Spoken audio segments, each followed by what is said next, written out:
Բարի երեկո հարգելի հետևորդներ, Արմատ մեդիան շարունակում է աշխատանքը, եթերում հարցազրույցն է, զրուցակիցս այսօր փաստաբան Երեմ Սարգսյանն է։ Բարի երեկո, պարոն Սարգսյան, շնորհակալ եմ հրավերն ընդունելու համար։ Պարոն Սարգսյան, նախկին վարչապետ Հովիկ Աբրահամյանի որդին, Արգամ Աբրահամյանը նախ ձերբակալվեց, ապա կալանավորվեց 2 ամսով, շաբաթ օրը քննչական կոմիտեն հրամցրեց քաղաքացիներին տեսանյութ Արգամ Աբրահամյանի մասնակցությամբ,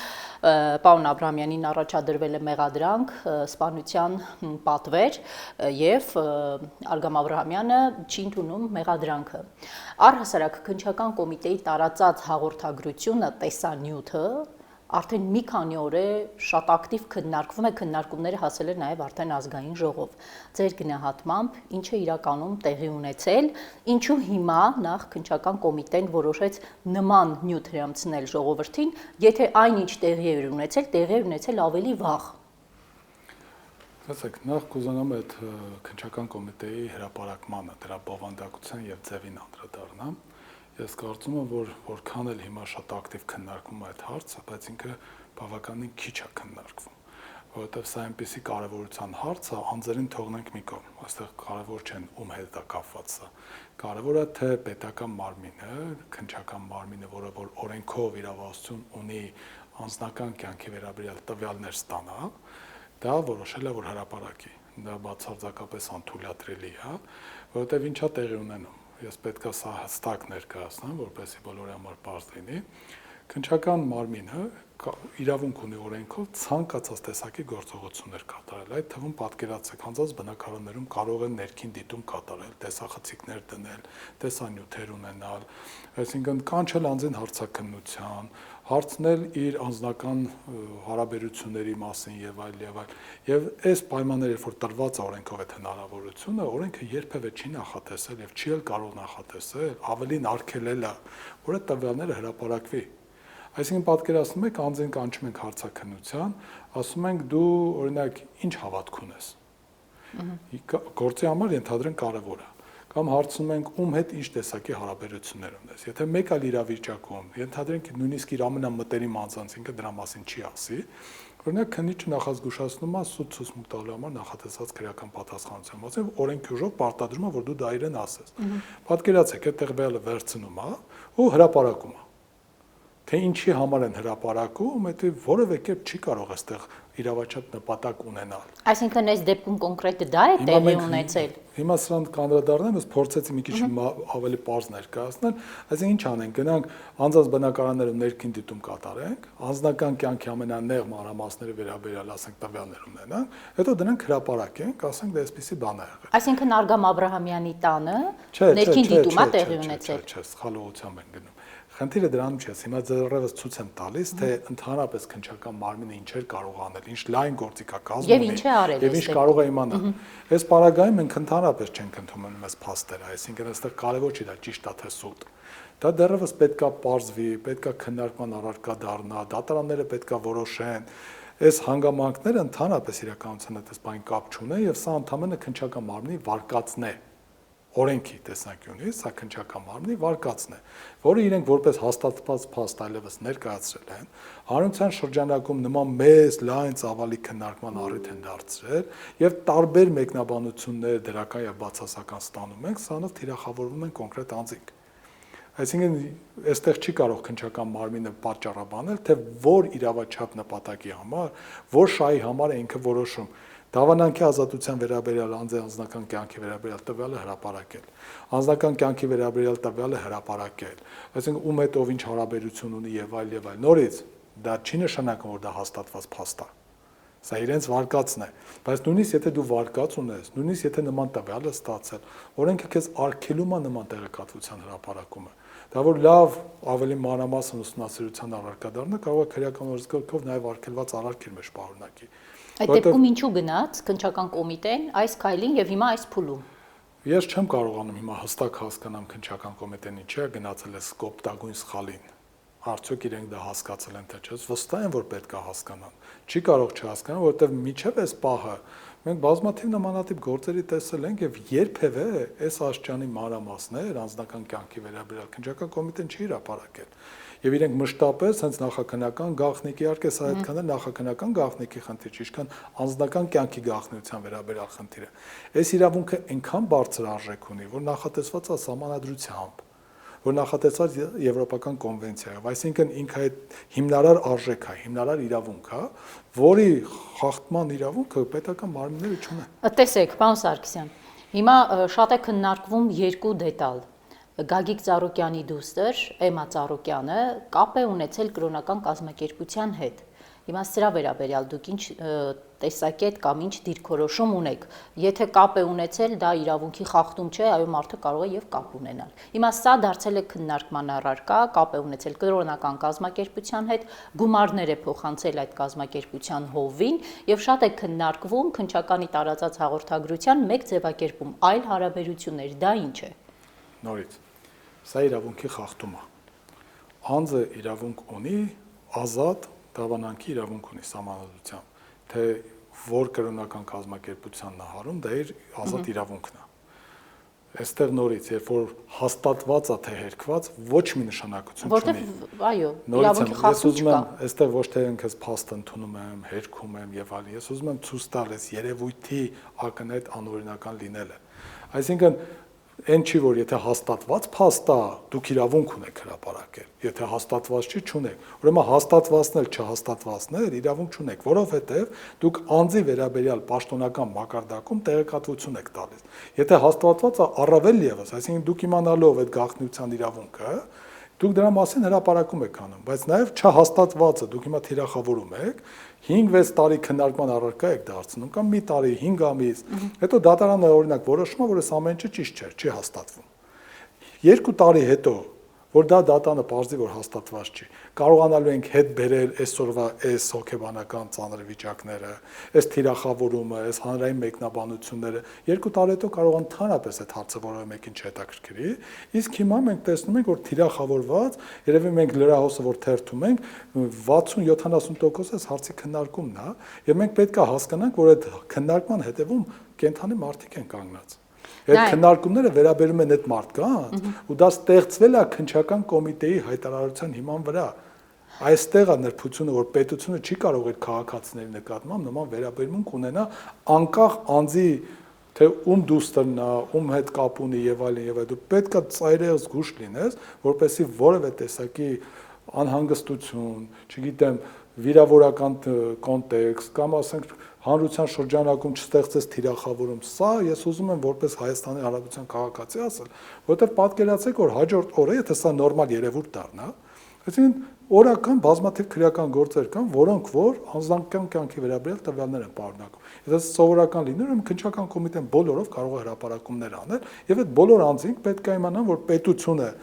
օրենքով սահմանված կարգով իրենց վերաբերյալ տվյալները հավաքում է, դարձում է հանրության սեփականություն։ Դա ինչ է, դիտավորություն, թե օրինակ 3 ԿՊԱ-ական падգամավոր Արուսյակ Ջուլհակյանը ասաց, որ քննչական կոմիտեի տարածած հաղորդագրությունը ոչ պրոֆեսիոնալ աշխատանքի հետևանք է։ Հիմա դա դիտավորություն է, թե ոչ պրոֆեսիոնալների արարք։ Հետևյալն է, դա պետք է գնահատվի մանրամասն քննարկման արդյունքում։ Եթե հրապարակողները այդքան իրավագիտակցություն ունեն, հասկանում են, որ սա ապօրինի է ու անում են, բնականաբար դիտավորություն է։ Բայց եթե իրենք ընդհանրեն ուզում են շոու ապահովեին, ինչ որ sense սենսացիա անեին, չգիտեմ ինչ որ դիվիդենտներ քաղային այստեղից, բայց չէին հասկանում, որ սա ապօրինի չի, այս դեպքում անփութություն է։ Ես մի քիչ դժվար եմ պատկերացնում, որ այստեղ անփութություն կլինի, բայց ամեն դեպքում, քանի որ ավելի հստակ փաստեր չունեմ, այս բանը չեմ կարող դրա մասին կոնկրետ մեկ այլ ԿՊԱ-ական падգամավորի դիտարկման եմ ուզում անդրադառնալ, այսօր ազգային ժողովի ամբիոնից ասում էր ընդդիմադիր падգամավորներ դրել քննարկում է քննչական կոմիտեն ինչ բովանդակությամբ հաղորդագրություն է տարածել, անձի տվյալը կարելի էր հրապարակել, թե ոչ, բայց չեք ասում, որ մարդ է սպանվել։ Եվ ինչ կապ ունի սպանության հետ, այս դեպքում Արգամ Աբրահամյանը, դուք նրա ձերբակալությունը եւ կալանավորումը ինչով եք պայմանավորում։ Տեսեք, մենք անդադ փորձում ենք մտածել, որ այն ինչ որ ասում է քննչական մարմինը, հայտարարություն հրապարակում, սա այլևս հաստատված փաստ է։ Այս քննարկումը նաև դրա մասին է խոսում։ Այո, մարդ է սպանվել, ինչը շատ ցավալի է։ Ցանկացած անձի սպանություն դա անթույլատրելի է, խիստ ցավալի է։ Բայց երբ որ մենք որոշում ենք, որ այսօր քննչական կոմիտեն հայտարարեց, որ Արգամ Աբրահամյանն է պատվիրել, դու ընդունել որպես հաստատված փաստ, դա եւ օրենքով այդպես չի, եւ տրամաբանորեն այդպես չի։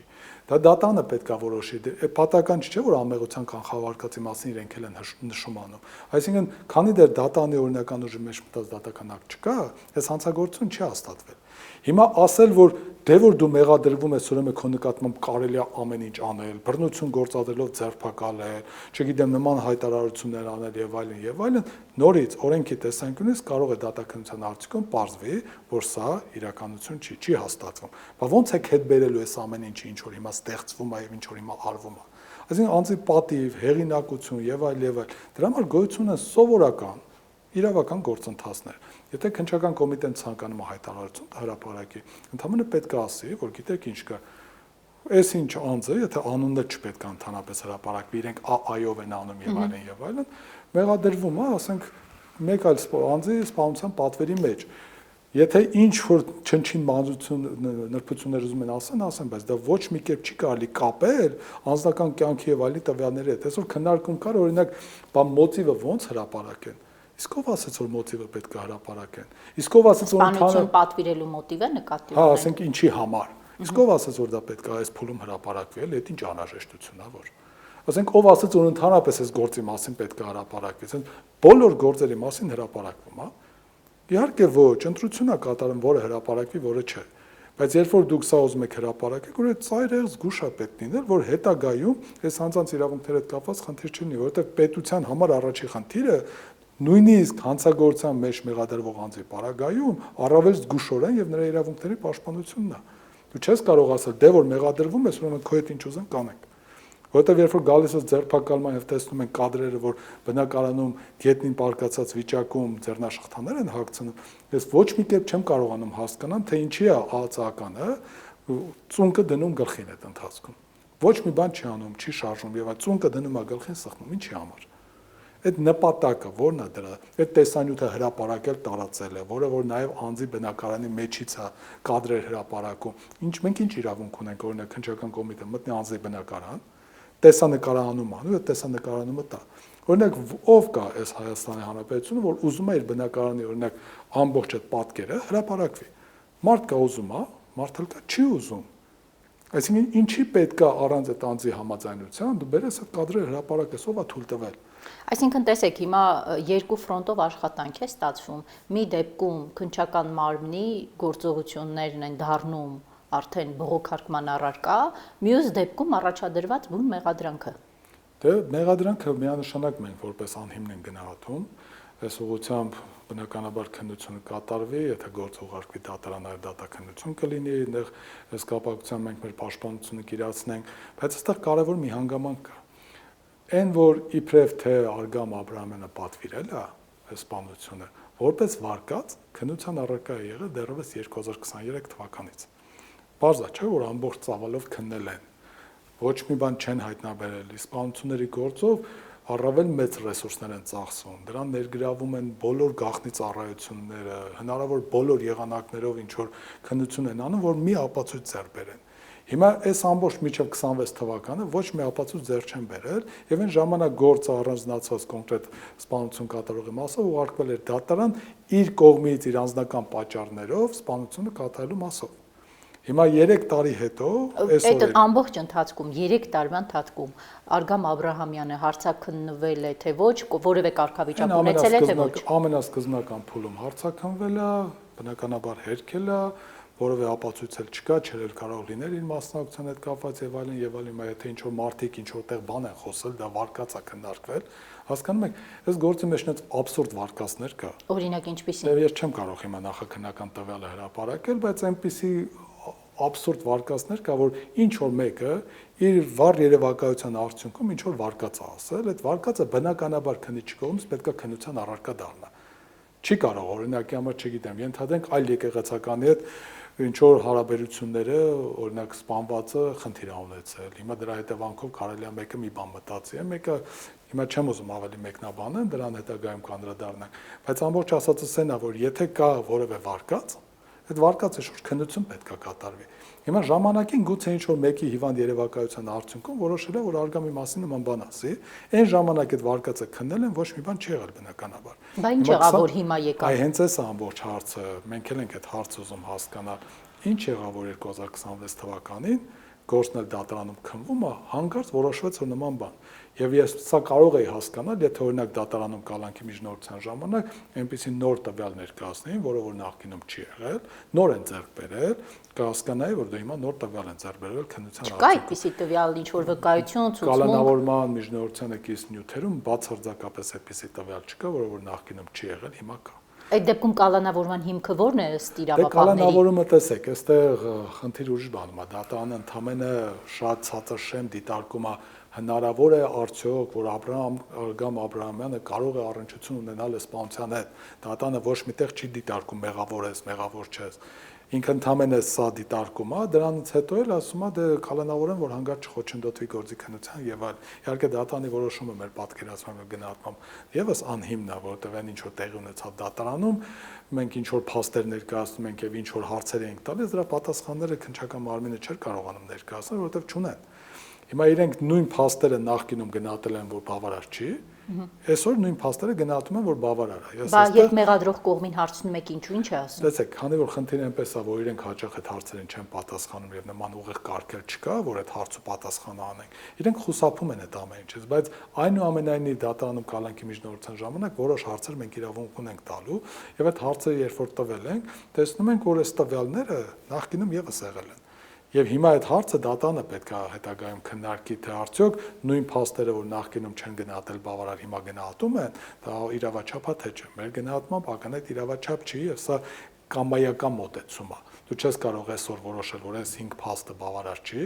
3 տարի հետո գաս նորից ասես մի հատ էլ նայեմ այս 5 փաստը, այսօր արդեն բավարար է։ Այստեղ է որ կամայականությունը մենք տեսնում ենք եւ այստեղ է որ ուզում ենք հասկանանք ինչի է սա լինում, բայց հիմա չունենք կոնկրետ դրա պատասխանը։ Եվ կոնկրետ սպանության հետ կապված այլ մեղադրյալ այս 3 տարվա ընթացքում եղել է թե ոչ։ Դե մեղադրյալը կոնկրետ են անձնա, որին որ մեղադրում են սպանությունը կատարելու մեջ, որին որ 2024 թվականից քրեական գործը դատարանում է, որ մեղադրանքը, որ իր անձնական պատճառներից ելնելով ինքը սպանությունը կատարել է։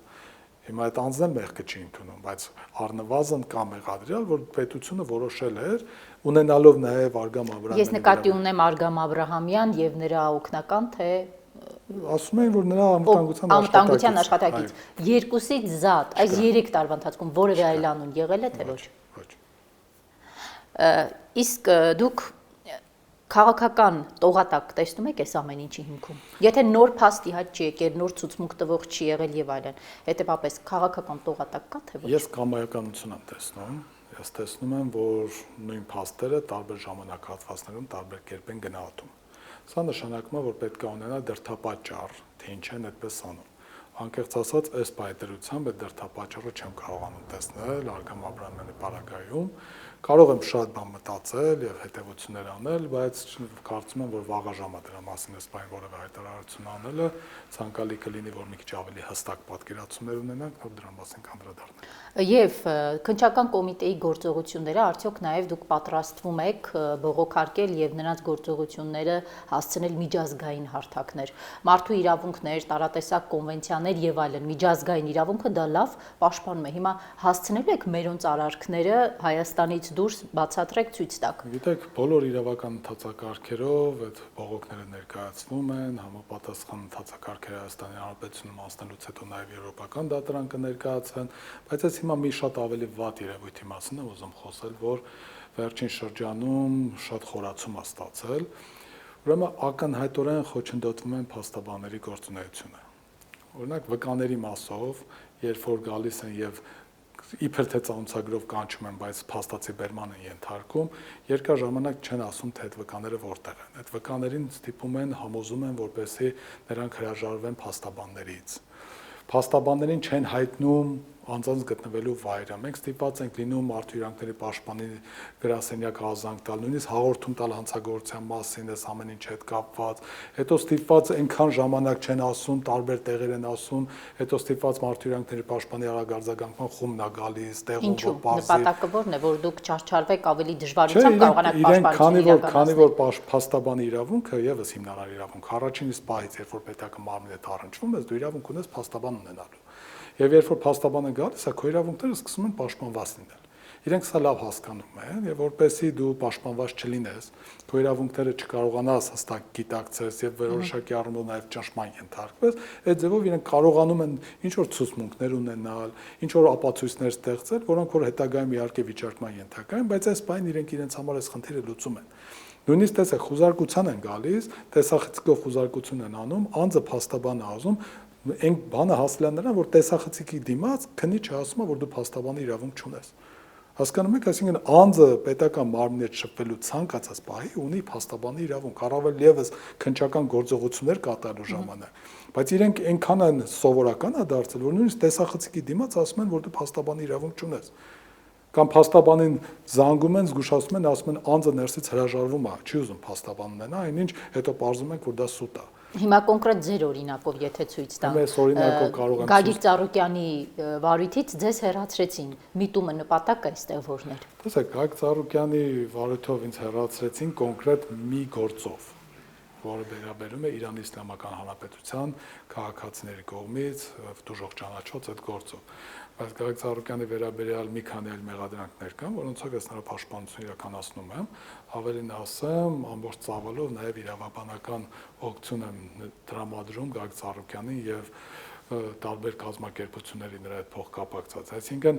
այն որ իրենք կոնկրետ դրվագով հեռացրեցին, դա չի նշանակում, որ Գագիկ Ծառուկյանի պաշտպանություն չեմ իրականացնում։ Կոնկրետ այդ գործով իմ համոզմունքը նա էր, որ այդ պայդրությամբ այն ինչ որ տեղի էր ունենում առերեսումների ժամանակ, իրենք տեսան, որ փլուզվում է մեղադրանքը, որովհետև դժոխք կողմին մեր հարցերը որ տրվում էր, դժողը այնպիսի պատասխաններ էր տալիս, որից ակնհայտ էր, որ այս մեղադրանքը փլուզվում է։ Եվ հավանաբար հաջորդ օրը հենց հեռացրեցին, որ այդ մարտավարական շարունակությունը չունենա։ Եվ իմ մոտ միշտ այդ հարցն է առաջանում, սա տրամաբանական ուզում եմ բարձրացնեմ։ Որոշման մեջ գրված է, որ միջև առերեսումը դժողը նման ցուցմունք է տվել, թե իբր ես որպես մասնավոր անձ մասնակցել եմ իրենց հանդիպումներին Ծառուկյանի հետ, միջև առերեսումը։ Հետո ասում են նաև առերեսման ժամանակ է ասել։ Հիմա իմ մոտ հարց է ծագում, եթե դա հիմք է ինձ վարույթից հեռացնելու, եթե միջև առերեսումը ասել էր դժողը, ինչի ինձ թույլ տվեցին, որ ես առերեսմանը մասնակցեմ։ Ինչու՞ ձեզ։ Հիմա շարունակեմ, ես տրամաբանական հարցերը հետո կասեմ։ Առերեսման հենց սկզբից դրա մասին ասեց, եթե դա հիմք էր ինձ վարույթից ազատելու, ինչի թույլ տվեցին ամբողջ օրը միջև գիշեր, ես առերեսումը կատարեմ։ Դրանից հետո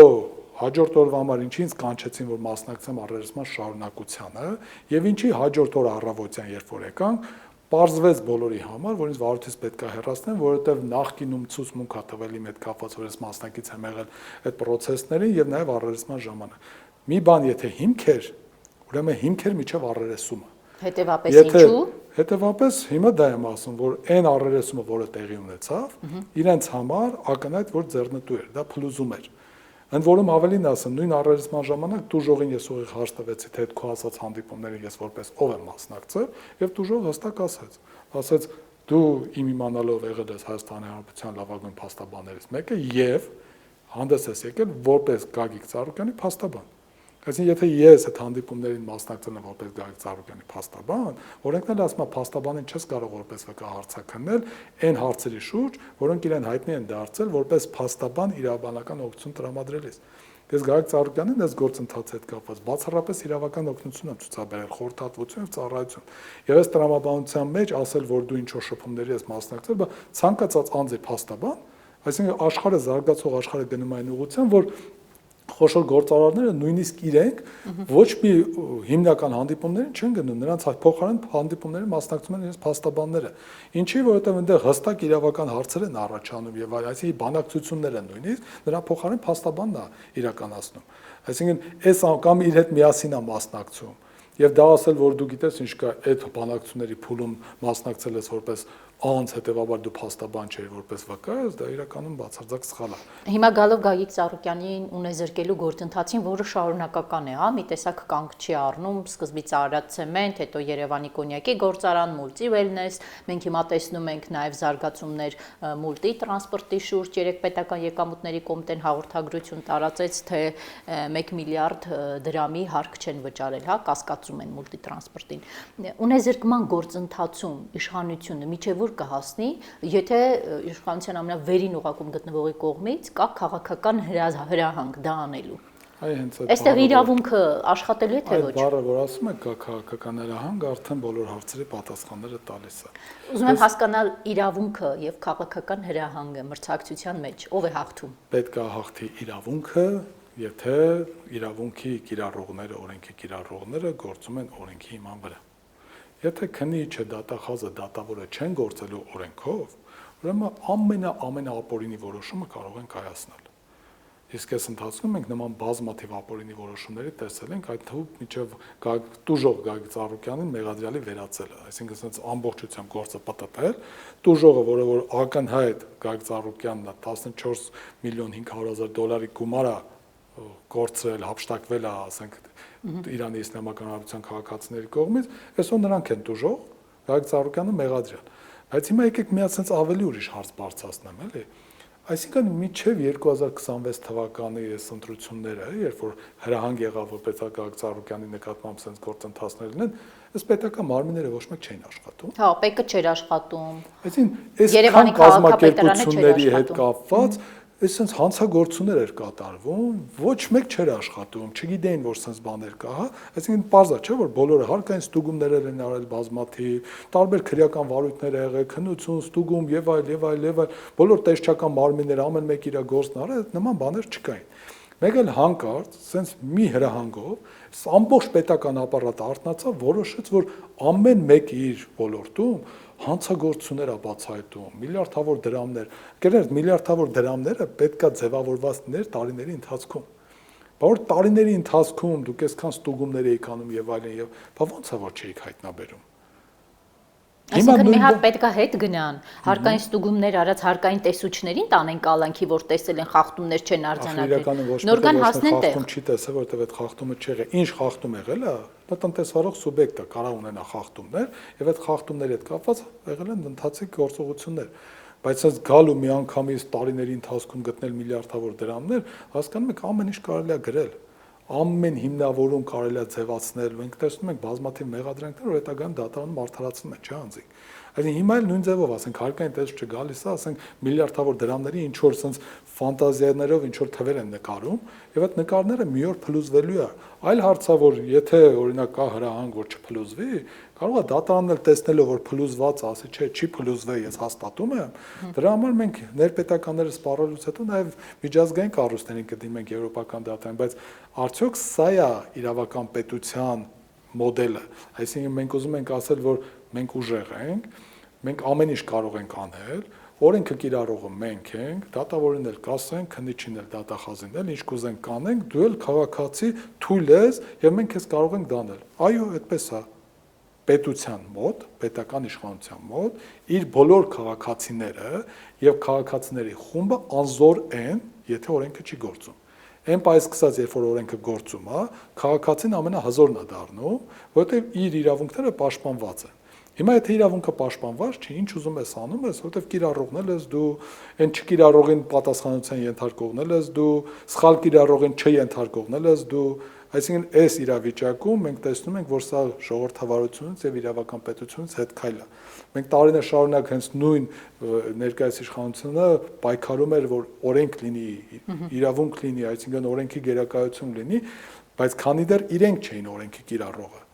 Այն պայս սկսած, երբ որ իրենք են օրենքի եւ իրավունքի կիրառողը, կարծես թե այլևս հիմա հակառակ ուղղությամբ ենք ընթանում։ Տեսեք, կլերանա Գագիկ Ծառուկյանի կալանավորման 2 ամիսը, այս դեպքում ինչ եք դուք պատրաստվում անել եւ պաշտպանական թիմի շանսերը այս դեպքում ինչպիսին են, որտեղ հակառակ կողմից մենք տեսնում ենք, որ այո, հիմա իրավապահ համակարգը աշխատում է քաղաքական հրահանգի տակ, դրա դեմ ձեր գործիքակազմերը որոնք են։ Դրա գոտեմ գործիքը կազմերը հիմնականում Հայաստանի Հանրապետությունում իրավական պայքարն է, բայց այս ընթացքում նաև Եվրոպական դատարան արդեն բողոքներ են ներկայացվել, օրինակ Գագիկ Ծառուկյանի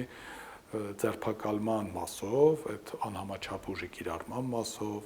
այդ անձնական կյանքի գաղտնիության այդ որ բնակարանում այդ տեսանկարանում անում են հրապարակում են եւ այլն այդ կապակցությամբ, այսինքն այն ինչը որ կարիք չկա Հայաստանի Հանրապետության ներպետական ատյաններում բողոքները սպառելու հնարավորություն կա միաժամից Եվրոպական դատարան բողոք ներկայացնելու, դրանք ներկայացվում են, բայց օրինակ կալանքի հարցը նոր վերաքննիչ դատարանի որոշումը կայացվել է եւ մենք հիմա արդեն պետք է առաջի կալանքի հետ կապված Եվրոպական դատարան բողոքը ներկայացնենք։ Կալանքի երկարացման համար պետք է դիմեն դատարան, գնալու ենք դատարան, փորձելու ենք պայքարել, որպեսզի դատարանը չի երկարացնի կալանքը, որտեղ եթե այն ժամանակ ասում են, որ ազատության մեջ մնալ դեպքում կարող է խոչընդոտի, հիմա բոլոր առերեսումները կատարել են, բոլոր գործողությունները ակտիվ կատարել են, այսինքն այն հիմնական ծավալը սպառել են եւ այդ հիմքը ըստ էության նվազել է կամ որ խոչընդոտելու հիմքը։ Հետևաբար այս պայմաններում սովորական այլ մարդու գործի հետ կապված առնվազն գրավ կկիրառվի, տնային կալանք կիրառվի, բայց թե ինչ կարվի Գագիկ Ծառուկյանի պարագայում մի քիչ հիմա դժվար է ասել, որովհետեւ մենք նորից հասկանում ենք, որ այստեղ ուղիղ ընդգծված հետևողականություն կա նրա հետ կապված, ինչը հրապարակային հայտարարվում։ Հաշվի առնելով հենց այդ նույն ընդգծված հետևողականությունը, դուք փաստաբան եք պարոն Ծառուկյանի հետ ուղիղ շփումների մեջ եք, տեսնում եք նրա մոտ օրինակ կամք, ցանկություն փակել քաղաքականության էջը, դուրս գալ քաղաքականությունից, հետևապես դուրս գալ բանտից եւ գնալ եւ հանգիստ զբաղվել գործարարությամբ, ինչպես օրինակ զբաղվում է Խաչատուր Սուքասյանը, Սամվել Ալեքսանյանը եւ մյուս այլ գործարարներ։ Կգնա իշխանությունների հետ կոմպրոմիսի երկխոսության։ Երբևէ նման քննարկում չենք ունեցել Գագիկ Ծառուկյանի հետ, եթե նման բան լիներ, գուցե ինքը քննարկեր, ես չեմ տեսնում նման բան։ Գագիկ Ծառուկյանը այս բանը շատ մարտական տրամադրված է, հասկանում է ապօրինությունների ամբողջ ծավալը,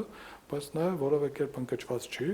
եւ շարունակում է նույն ձևով պարզ է, ոչ մեկ չի ցանկանում անազատության մեջ լինել եւ նման անօրինականություններով ճնշումների ենթարկվել, բայց կարծում եմ Գագիկ Ծառուկյանը այն մարդն է, որ կարող է այս ամեն ինչը տանել եւ պատվվել տանում է։ Եվ Արգամ Աբրահամյանի կալանքի մասին տեղյակ է թե ոչ եւ ինչպես ընդունեց դա։ Բնականաբար ցավոտ եւ նաեւ հասկանում եմ, որ այստեղ էլի հաշվի առնելով քիչ առաջ մեր հարցազրույցային տրամաբանությունը, որ 3 տարի առաջ դա նույն փաստերը հանցագործություն չէին, հիմա հանցագործություն են դիտարկում, բնականաբար տեսնում է այստեղ անօրինականության հատկանիշները, շատ ցավոտ է տանում, բայց դա նորից կան process-ներ, որոնք որ ուղղակի ցավելով կամ ինչ որ անհանգստանալով բան չի փոխում, պետքա պայքարել։ Եվ պարոն Ծառուկյանի կալանքի հարցը քննելու օրը կա արդեն նշանակված թե ոչ։ Դեռևս չկա, բայց 2 ամիս լրանալուց մի քանի օր առաջ պետքա միջնորդություն ներկայացվի, եթե քննիչը չի որոշում չներկայացնի։ Շնորհակալ եմ։ Խնդրեմ։ Հարգելի հետևորդներ, հիշեցնեմ Մարմատ մեդիայի եթերում զրուցակիցս փաստաբան Երեմ Սարգսյանն էր, կհանդիպենք հաջորդիվ։